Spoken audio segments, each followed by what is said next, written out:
It's me, your girl Melipona, back with Chapter 2 of Tears of Themis. I was going to record a little bit more of the dating between Luke and Artem because that's all I had unlocked at the time. But during my playthrough of it, I got really emotional about Luke's character and it kind of stopped me dead in my tracks for a hot minute.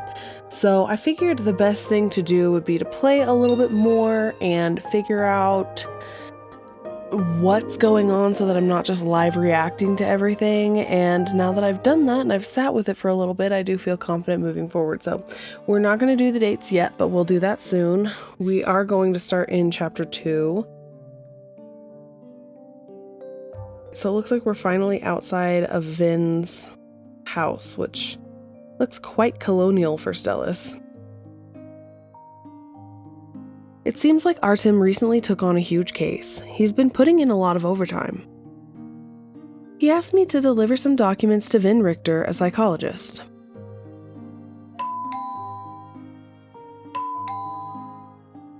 You're standing outside of Vyn's house and ringing his doorbell, but no one is answering. Didn't Mr. Wing make an appointment with Vyn? Did something come up for him at the last minute? You take out your phone and are about to call Artem when Vyn's door suddenly opens by itself. A smart door? You hesitate for a second before poking your head into the house. Vyn's house is decorated like an old English manor. So it's colonial on the outside, English manor on the inside, which I guess was the founding fathers' aesthetic. A traditional clock is hanging on the wall before you. Its pendulum swings back and forth as if waving guests into the house. That's weird. Come in, come in, come in, says the clock pendulum. I've never been ushered by a clock before, but MC feels pretty confident that's what's going on here. The door opened, so I'm invited inside, right? You somewhat cautiously enter Vyn's house as you hug the box of files that Artem entrusted to you. I'm actually really excited. Is anyone here? The room is silent and you don't see Vyn anywhere. The only reply you receive is the sound of a gentle melody coming from the second floor. This music sounds familiar. What's the name? Mr. Richter, are you upstairs? Yes, I am in the study on the second floor. The sudden voice coming from nearby startles you. You look toward the source of the voice to see a smart terminal next to the couch. A voice print pulsates on its backlit screen. Did I frighten you? My apologies. That was improper of me. Has anyone seen the IT Crowd? I get the feeling of meeting Richmond where he's like, do I amaze you? Did I frighten you? I feel like Vyn is like, I don't know. How do I put this? He's like, goth on the inside, colonial on the outside. I'm just kidding. But he's definitely got goth vibes to me. I'm alright, Mr. Richter. Do I come upstairs to find you? Yes, I am unable to come downstairs at the moment. I apologize for the trouble. The study is to the left of the stairs. Vyn's voice is pleasant. It's not extraordinarily special, but it holds a certain charm. It is gentle, reserved, soothing, like a stream of water that washes away your anxiety. I would love that to be somebody's first impression of my voice. Most of the time I feel like people's first impression of my voice is, that is not what I expected to hear coming out of you. Because I have a very deep voice, well, I'll back up a second. I actually have a very high-pitched voice. I know, shocker, you probably wouldn't expect it on this stream, but I found very early in life that people do not like higher pitched voices, especially in women. I was pretty damaged about that, so I did train my voice to be very, very low and more into a phone microphone, easily to hear, because I worked in call center for a long time. So my high-pitched voice, I'm a natural soprano. I sing soprano when I sing. And this deep voice that you're hearing, as melodious as it is actually not close to my real voice at all. Do I intrigue you? The tension from your initial nervousness and that little scare is now assuaged. Okay, please wait, I'm heading up now. Take your time and step lightly. Who says that? Vyn is so weird. Whatever. I like Vyn. But the thing is, if you guys see on my Instagram and stuff like that, I have no idea if I can trust him as a person. Vyn leads you up the staircase. As you start climbing the stairs, the clicks of your heels striking the wooden floor echo throughout the house. You recall Vyn's words and lighten your steps, carefully making your way to the second floor. After pushing open the study's half-closed door, you finally meet the master of the house. And he's gorgeous. Oh, I mean, we already knew he was gorgeous because we had some of his cards. Vyn Richter is sitting behind a desk fixated on the tower of cards in front of him. But I mean, look at him. There's like a superstition, I think MC mentions it in this story, that like women love men with slender hands. I don't know what culture it comes from. But I feel like the animators and the artists always put the hands in the frame in such a way as to make you notice how slender and delicate they are, or how like nimble or dexterous. And Vyn's hands right now are a perfect illustration of that. I mean, I literally feel like he's controlling the light around him. And yeah, you know, I do think it's attractive. Maybe they've got my number at least. Not that I ever thought that slender hands would be a talking point for me, especially on a man, but I gotta say, I'm quite enjoying it.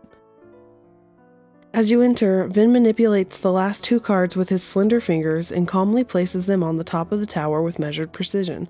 See what I'm saying? They even go so far as to call his fingers slender. Your gaze passes through the triangular cells and rests upon his elegant and handsome face. Satisfied with his own work, Vyn's golden eyes seem to smile, shimmering like the lights of an aurora. But auroras aren't gold, my friend. They don't really shimmer. Greetings. I am Vyn Richter. After completing the task before him, he slightly turns his head and directs his attention toward you. As this is our first encounter, how shall I address you? Greetings, Mr. Richter. I'm Melipona from Themis Law Firm. I came here on behalf of Artem Wing to deliver these documents to you. You subconsciously lower your voice, afraid that its volume might topple his delicate tower of cards. Mister? I presume that Artem told you that I am a psychologist. He did. Is that incorrect? Psychologist is not wholly correct. To be precise, I am a psychiatrist. As such, please address me as either Vyn or Dr. Richter, so we have a choice here. Honor his status or have a moment of intimacy by calling him his first name. I mean, this is big test vibes. The whole thing is. And our MC, of course, chooses formality, because she told Artem that she would handle it like a business contract, but I would have been like, Vinny boy. All right, Dr. Richter. Melipona, may I trouble you for your assistance? Yes? Please remove a card from this tower while maintaining its structural integrity. That's almost impossible.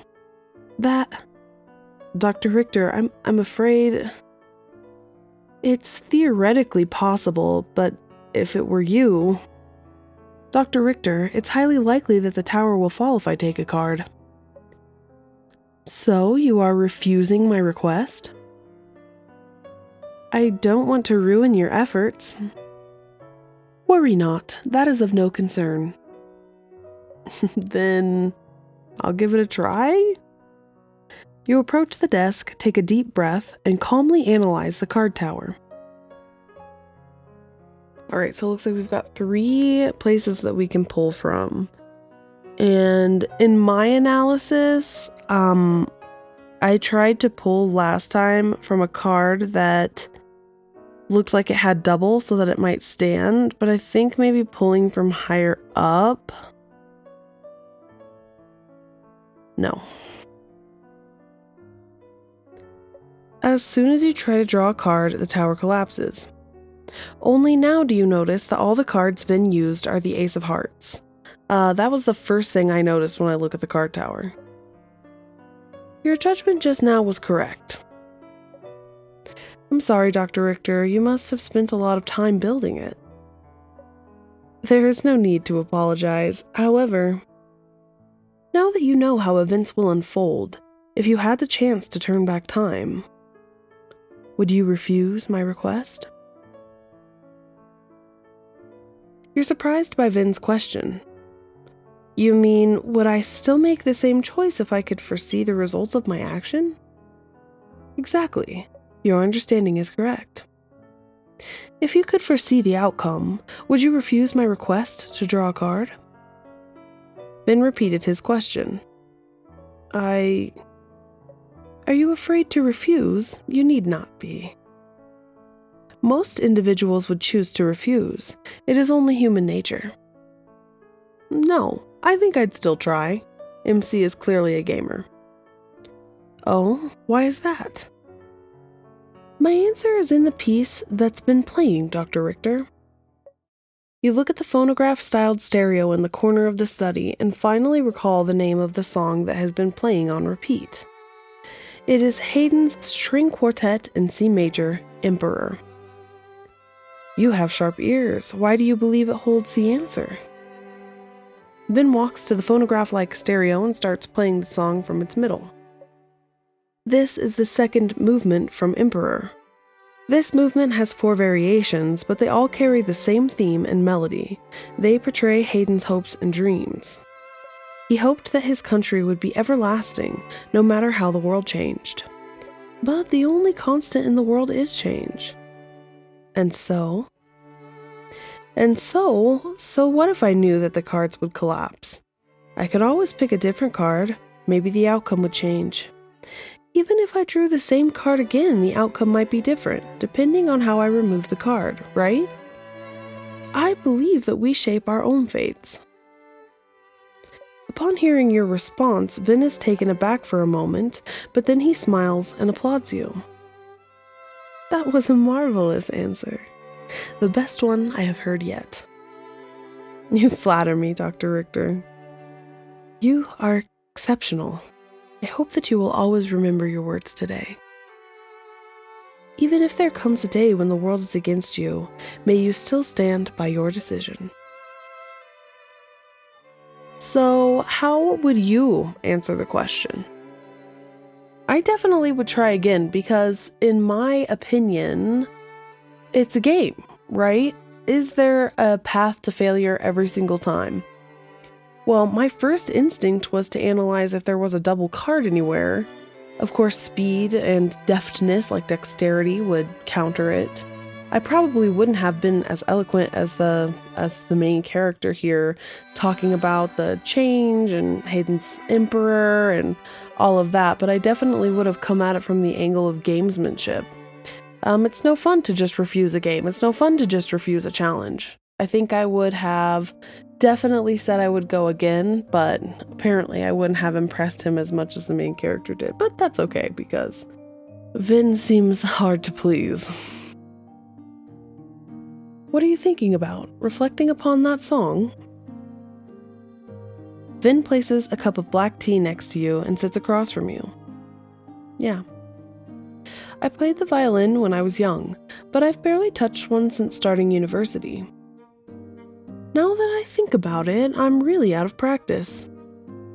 Little wonder you were able to recognize Emperor and demonstrate such insight. That makes a lot more sense then. It is because she's probably played it. You praise me too highly, Dr. Richter. Oh, these are the documents that Mr. Wing asked me to bring. The seal's intact, but you can check for yourself. Vyn accepts the box of files and puts it down without a second glance.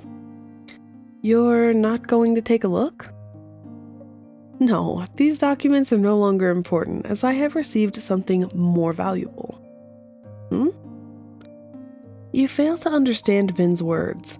You're about to ask for clarification, but you remember what Artem said to you. He and I are only business associates, not friends. Be mindful when talking to him. Should you ask him about the documents? I'm going to not ask because I feel like that's Artem's advice. Be mindful, and that to me is the more mindful thing to do, is to just brush it aside. Should I ask him? Mr. Wing emphasized that I should be mindful of what I say.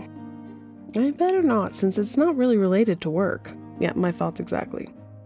I've taken enough of your time today, Dr. Richter.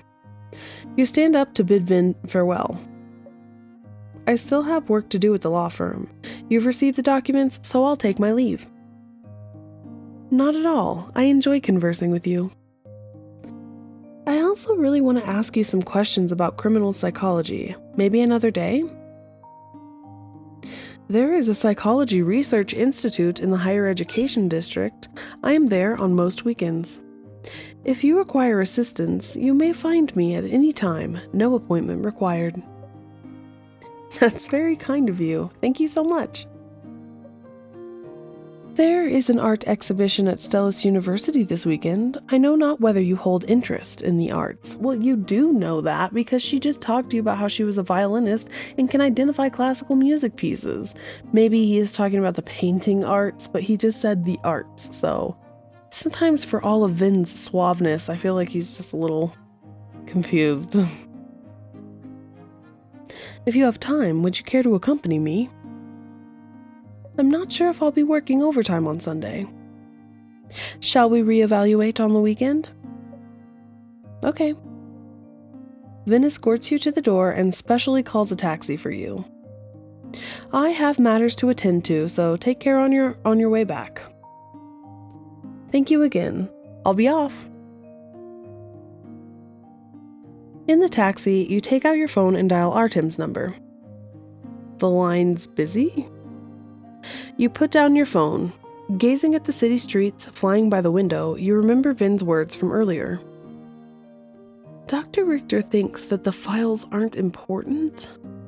Then why did Mr. Wing ask me to deliver them? Forget it. There's no point in guessing. Mr. Wing would have told me if it were necessary to know. She went back. Vyn stands before the French windows in his living room, gazing at the horizon while talking to someone over the phone. Beautiful. Ugh, I miss stormy weather so much. I really enjoy seeing this aesthetic. I mean, but doesn't this give you ominous vibes? The blood red roses, the stark silhouette cutting out right in front of the storm. I mean, maybe I'm the crazy one for constantly suspecting Vyn, but I feel like I'm pretty good at analyzing tropes in games, and I'm just doing what the tropes are telling me. You are this concerned about her? Fortunately, you did not come. I would have been fairly irate had you interfered with my plan. Vyn absent-mindedly plays with the petals of a crimson rose. His eyes have a joyful glint to them. You wish to know if she is compatible, do you not? I can answer you right now. She is an excellent fit. I believe she can also participate in our deeper investigations. Since you hold such lofty expectations for her, you should stop shielding her under your wing. She is like a rare rose cultivated in a petri dish of your design. Using growth media might allow her to beautifully bloom. However, without the blessings of the wind and the rain, her spirit will lack vitality and resilience. How would such a flower differ from an artificial one? Forget not that you are lawyers. Awkward. I mean, he's objectifying MC by comparing her to a rose, but then also like praising her by calling her excellent, but then saying She's in danger of becoming artificial? I don't know. Awkward to me. I don't think that's how you talk about men. Whatever. Maybe I'm reading too deeply into it. Maybe most women would like to be compared to a flower, especially a crimson rose whose petals you're manhandling. I have to stop this. This reading deeply. As soon as you get off the taxi outside the law firm, you hear footsteps running toward you. What took so long? Mr. Wing? It's Artem. What is he doing down here? Did he just get off work? You look at the time on your phone, and sure enough, it's almost the end of the workday. I'm sorry, Dr. Richter and I were chatting about classical music, which took up time. I delivered the documents, but it seemed like Dr. Richter didn't care about them. Sorry, I was out of line. Don't mind me. Thanks for your help today. I'll drive you back. Before you can react, Artem starts walking towards the parking lot. Only after you get into Artem's car and fasten your seatbelt does it hit you. Was Artem waiting for you to return all this time? And he also apologized? Other than classical music, what else did you talk about? No need to mention anything private. Not much. Vyn set a little game for me, and he also asked me to accompany him to an art exhibition this Sunday. I think I'll go if I'm not working overtime. It'll be a nice break.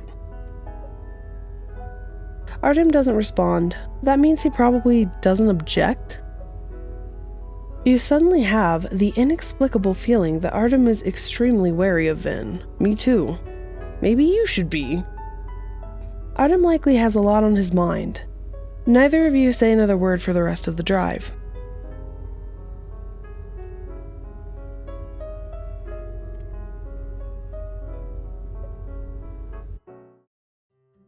So we're at Stellus University now. You worked straight through Saturday and were so busy that you completely forgot about Vyn's invitation. Only after your circadian rhythm wakes you up on Sunday morning do you remember the art exhibition. I didn't confirm with him, so who knows if I'll run into Dr. Richter. You take out your phone and look up information about the art exhibition while making your way towards Stellus University's exhibition center. Oh, I love these futuristic phones. The phones have these light holographic projection capacity.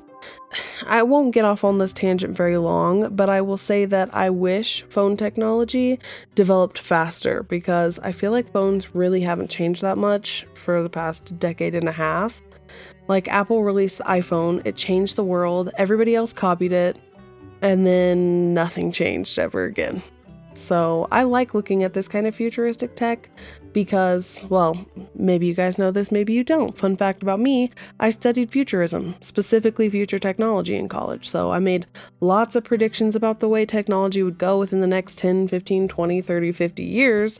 And needless to say, phone technology has underwhelmed me. The PAX Group is sponsoring this exhibition. No wonder there's so many famous works on display. The Night Watch by Rembrandt, The Card Players by Cezanne. Suddenly, a push notification pops up and blocks a text you were reading. War of Romance! PAX President Marius von Hagen versus fashion designer Estelle Marino. Which app is pushing this nonsense? Time to uninstall. Before you can uninstall it, another push notification pops up. Monday reveal, top idol Janice with Midnight Mystery Woman at private clinic. The man was at a clinic. Give him some privacy. Ah! Suddenly everything goes black. You're surrounded by warmth and a brisk scent. The warm touch and brisk scent disappear as quickly as they had come. Miss, you're supposed to look ahead while walking. You hear a discontented snort. You rub your sore nose and look up to see a stylishly dressed young man. A frown decorates his youthful face. His midnight blue hair brilliantly shines under the sunlight. Did that brisk smell come from him? But that scent sharply contrasts with the aura this man is giving off. It's hard to say what aura Marius is giving off in this shot except for hot. And again with the hands. Just try to notice the hand placement in the future. We'll see if my theory holds true. However, the lingering fragrance in your nose says otherwise. Hey, if you're good, I'm gonna let go. Sorry. You only now realize that he had been steadying you by holding onto your shoulders. After he's sure that you're stable on your heels, he lets go. Melipona? You're a lawyer with Themis? He studies your badge, which he had picked up from the ground. I heard your name on the news recently. The news? Oh, the case about Penny's comfort foods. I'm really sorry. I was looking at my phone instead of the road. Move your ankles around. See if they got sprained. You try rotating them. They feel normal. I'm fine. Thanks. His hands have been hovering beside you this entire time. He only withdraws them after making sure that you're all right. As long as you're good, here's your badge. I gotta run. You take your badge and are about to thank him again when you suddenly notice the sweat on his face. His jacket and shirt are disheveled and the chain of his necklace is tangled. Was he running just now? You were the one who ran into me. Since you were looking at your phone, you were walking slowly. There was no way you would be able to bump into someone that forcefully. And I thought I got away with it. You're pretty sharp. How dare you run into someone and then blame them for it? Are you a student at Stellus University? As if to taunt you, he leisurely fishes out his student ID card and dangles it in front of you. What, you want this? Gonna report me to the uni? Well, then I definitely can't give you my name. He's so cute. Oh! I'm sorry, this is difficult for me because I love the combo of like purple eyes and dark hair. Not that I see it all too often, but it's just one of my favorites, and I think Marius is so cute. It's so difficult. He's still dangling it around. Does he really think I'd actually try to take his student ID? You might not mind acting childish, but I mind getting embarrassed. Did he style his hair this morning? Guess he's particular. Miss, what's with the silent treatment? You keep staring at me. Have my good looks enchanted you? He's so full of himself. His clothes look unassuming, but they're actually from a luxury brand. He appears to come from a pretty well-off family. No wonder he's so arrogant. That's a bit biased of you. Ugh, his little smile. Looking at his mischievous grin, you can't help but ask, how old are you? Come on, let's be reasonable. You weren't looking at the street either. As far as blame goes, I'd say it's a solid 50-50. Well, when he puts it like that... What are you here for? The art exhibition? Yeah, I'm trying to get to the exhibition center. Interesting.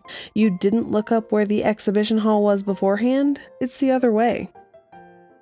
Stop messing with me. I'm an alumna here. You think I don't know where it is? Don't tell me the exhibition center grew legs and ran off. It didn't move, but a new one was built last year. A new one? Yep, the new exhibition hall isn't just the school's art gallery, but also the Stellus art gallery. I'm so busy that I don't notice these things happening around me. Anyway, I'll take you over to make up for my 50. Exhibition hall. With that, the anonymous student takes you to the new exhibition center. There aren't that many people at the entrance. In the far distance, you see someone who resembles Vyn. As if sensing your gaze, the man turns around and waves at you. It really is him.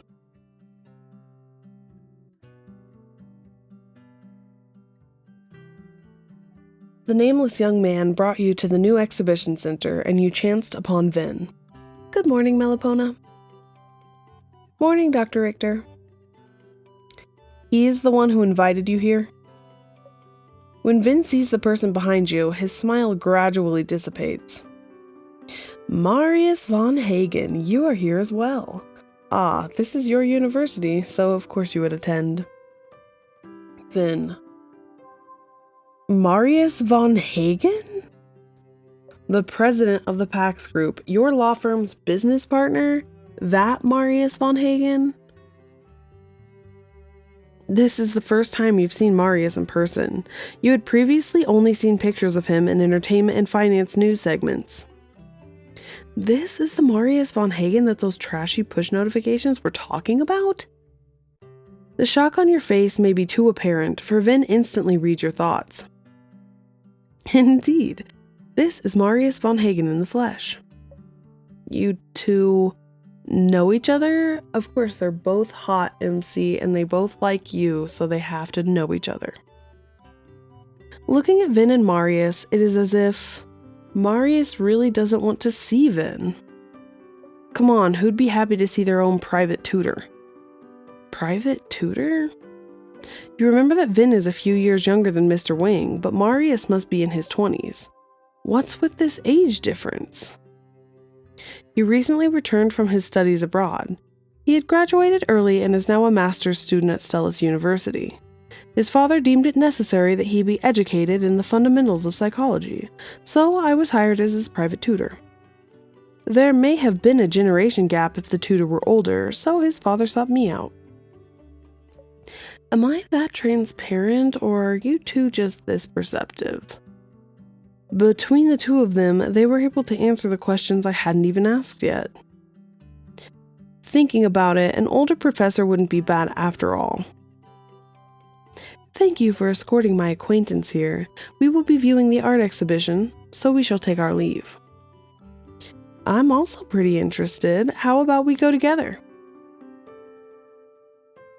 Children do love to follow others. Oh my god, you're the exact same age, Vyn. Calling him a child just makes you transparently jealous. Marius raises an eyebrow but doesn't say anything. However, Vyn, who is standing opposite Marius, suddenly changes his expression. Dr. Richter? You turn around and follow Vyn's gaze. A police officer is approaching you all from behind Marius. You can tell that he's a real policeman because a gun is holstered at his hip. Why would you think he was a fake policeman? Is there like a policeman costume exhibit? I do not think that we will be able to enjoy the art exhibition today. Marius, behind you. Seeing the disturbed look on your face, Marius senses that something is amiss. He turns around with a furrowed brow. The police officer is now right in front of Marius, and he takes out his badge. Stellus City Police Department, Captain Morgan. Are you Marius von Hagen? That's me. Where were you last night? Saturday, from 9 p.m. to 2 a.m. Last night I attended a business banquet at Manning Palace Hotel and went home right after 7 p.m. I was in my studio for the rest of the night. Was the banquet at Manning hosted by Mode de Venus? Yes, the host was Miss Estelle Marino, the owner of Mode de Venus. Did you interact with Miss Marino at the banquet? Of course. Last night's banquet was held to celebrate Mode de Venus's victory at Stellus Fashion Week. Of course I had to congratulate her. Oh yeah, I also gifted her a box of liquor chocolates. You admit that you gave her liquor chocolates? What's there to deny? Captain Morgan, you're not secretly a paparazzo, are you? This morning we received a report that someone was murdered in room 1818 at the Manning Palace Hotel. We got a body, folks. The victim was identified as Estelle Marino, 26 years old. The preliminary forensic report places her time of death sometime between 9 last night and 2 this morning. The cause of death was ingestion of liquor chocolates laced with tetrodotoxin. Mr. Von Hagen, since you've already admitted that you gave Miss Marino the chocolates, please come with me. She was murdered? You're serious? After the initial shock, Marius suddenly gives Darius a sarcastic smile. So, are you currently asking for my cooperation, or are you placing me under arrest? This is just standard procedure, Mr. von Hagen. Are you expecting special treatment? Captain Morgan, I'd never ask for something like that. Of course I'll come with you. I still have my right to hire an attorney, right? If you think it's necessary. Marius nods as if satisfied with Darius's answer. Marius suddenly turns towards you, a smirk on his face. Is he thinking of... Melipona, can I ask you to be my defense attorney? I knew it. You must be joking. This isn't a situation to be cracking jokes. You almost agree to his expectant eyes. Thankfully, your rationality keeps you in check. I don't have much experience in dealing with criminal cases. I should refer you to our law firm's Artem Wing, yes, I know him, very famous. Unfortunately, he's too expensive for me to hire. Don't forget about this morning, you still haven't paid your 50 yet. This isn't the time to mess around. Do you even grasp the gravity of the accusation against you? Mr. Wing is... Do you think I'm a murderer? Do you trust me? Of course You instinctively almost blurt out that you believe in Marius. You believe that he wouldn't kill anyone, but you lack evidence to back that belief. Your lawyer's rationality finishes the rest of your sentence. I believe in evidence. Very reasonable. Looks like it's a promise. Hey, I didn't promise anything. Don't you believe in evidence? You won't get any without investigating. From what I got out of your words, you'll help me investigate for evidence. That's not what I meant at all. I don't care. That's what it sounded like to me. To emphasize his stance, Marius beckons over Darius. Captain, Miss Melipona here is my attorney. It'd be great if you could take me and my attorney to the crime scene. I have to see Pandora's chocolate box with my own eyes. Again, I haven't promised anything to you. Darius doesn't interrupt our conversation. He simply escorts Marius away. He doesn't cuff Marius. It doesn't seem like he believes Marius would attempt to flee. In psychology, we call this phenomenon the halo effect. It is a cognitive bias in which one's positive impressions may cause them to ignore a subject's negative aspects or weaknesses. Marius is the successor to the von Hagen family business, the Pax Group. He is one of the wealthiest people alive, and he has no criminal record. Even Captain Morgan does not believe him to be a murderer. Guess I have no choice but to follow him for now. There is no harm in having a look, shall we?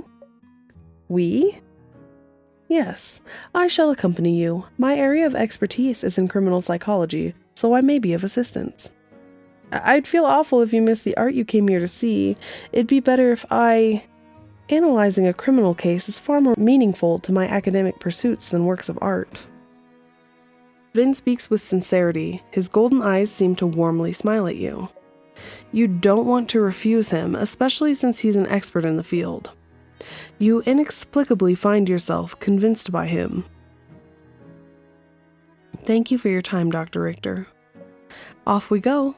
Marius is waiting. A short distance away, Marius doesn't look that happy.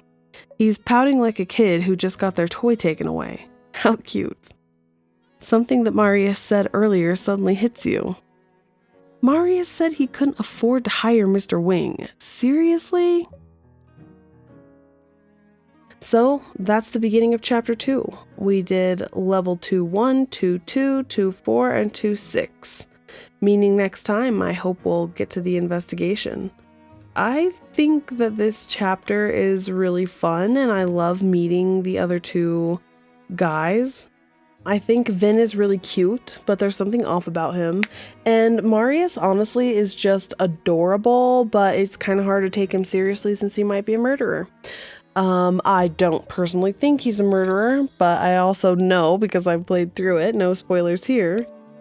I'm just really excited to see where the rest of this chapter goes. So hopefully you guys enjoyed it. As always, it's me, Melipona, your favorite dating sim YouTuber, here to brighten your day with another episode of Tears of Themis. Make sure to like this video, subscribe, click that bell, all the wonderful noise that helps channels like mine grow. And yeah, as always, this is the end.